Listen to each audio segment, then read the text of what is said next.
Hello friends, मी doctor विजय Gaikwad, MD homeopathy. गेली 25 वर्ष उमरगा इथं होमिओपॅथी प्रॅक्टिस करतो आहे.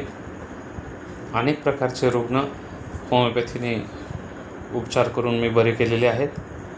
त्यामध्ये होमिओपॅथीच्या मुख्य उपचारामध्ये आपण मायग्रेनचा त्रास असो, केस गळणं असो, टक्कल पडणं असो, त्वचेचे आजार असो, संधिवात असो, मणक्याचे आजार असो, मणक्यामध्ये गॅप पडलेला असो, नस दबलेली असो, किंवा मुतखडा असो, मूळव्याध असो, रक्त पडणारे न पडणारे, त्यानंतर सर्दी, खोकला, दमा, अनेक वर्षाचे जुनाट दमे, मी 1 वर्षाच्या 6 महिन्याच्या उपचारातच त्या पेशंटला भरपूर आराम झालेला बघितलेला आहे. तसेच अंगावरील गाठी असतील, ज्याला आपण लायपोमा म्हणतो, गँग्लिऑन असतील, किंवा सिस्ट असतील, गँग्लिऑन सिस्ट, किंवा वार्ड्स असतील, कॉर्न्स असतील, सोरियासिस, त्वचेच्या आजारांमध्ये फार चांगल्या पद्धतीने होमिओपॅथीमध्ये उपचार मी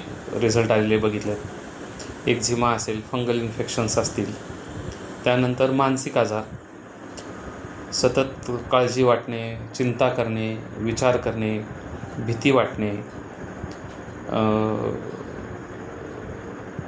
स्वतःच्या विचारांवर कंट्रोल न राहणे, मनात वेगवेगळ्या अनेक विचार येणे, त्यामुळं झोप न लागणे, व्यसनाधीनता वाढणे, त्यासाठी पण होमिओपॅथीमध्ये फार सुंदर असे उपचार आहेत.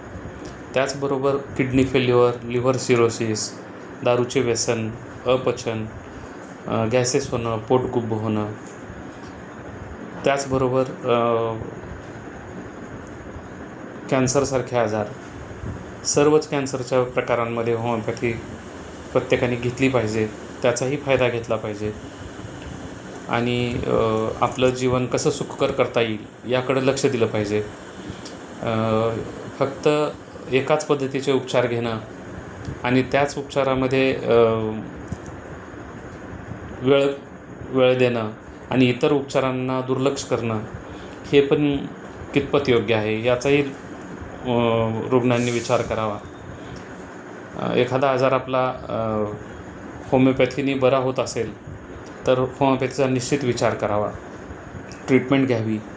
बऱ्याच वेळा काही आजारांमध्ये जास्त काळ औषधं घेणं गरजेचं असतं, 6 महिने, 3 महिने, वर्षभर, तर तेही डॉक्टरच्या सल्ल्याने कंटिन्यू करावे. मेडिसिन मध्येच बंद करू नयेत आणि रिझल्ट तुम्हाला येतातच.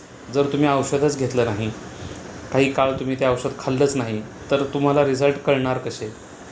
लहानसहान आजारांमध्ये सुद्धा टायफॉईड असेल, ताप येत असेल, जखम झालेली असेल, भाजले असेल, पोळले असेल, यासाठी सुद्धा होमिओपॅथीमध्ये चटकन नीट होणारे करणारे असे काही औषधोपचार आहेत. त्याचाही लोकांनी फायदा घ्यायला पाहिजे. मूत्राशयाचे आजार असतील, त्यानंतर वजन वाढणे, वजन कमी असणे, त्याचबरोबर तुम्हाला जर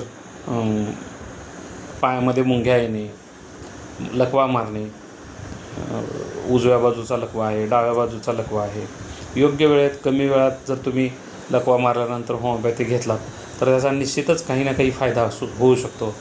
लकवा मारल्यानंतर काही पेशंटमध्ये बोलता येत नाही, त्यासाठी पण तुम्ही होमिओपॅथी घेऊ शकता. नाक, कान, घसा, दातांचे आजार, डोळ्यांचे आजार, यासाठी सुद्धा तुम्ही होमिओपॅथी घेऊ शकता. बऱ्याच वेळा काही कंडिशन्समध्ये ऑपरेशन करता येत नाही, BP हाय असतो किंवा वय जास्त असतं, तर अशा पेशंटना तर निश्चितच होमिओपॅथी घ्यावं. पण प्रत्येक रुग्णांनी पण होमिओपॅथी घ्यायला काही हरकत नाही. जर सर्जरी अवॉइड करता आली तर चांगलंच आहे, याचा निश्चित लोकांनी विचार करावा. होमिओपॅथी सोपी आहे घेण्यास, अवेलेबल आहे सगळीकडे, आणि होमिओपॅथीचा निश्चित विचार व्हावा. साईड इफेक्ट्स नसतात.